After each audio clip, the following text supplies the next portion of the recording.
Update 1 on Cyclone Mekunu, which is making landfall as we speak in the country of Oman. The storm at the moment is a Category 3 extremely severe cyclonic storm that's making landfall in Oman. Here it is, as you can see. The storm pretty much just moved the shore now.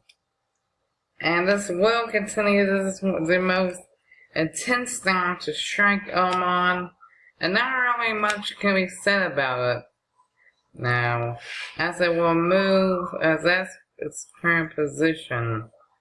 But it's forecasted to continue from where it is, and move inland, and swiftly weaken. Now we do have Alberto, and I have an update on that.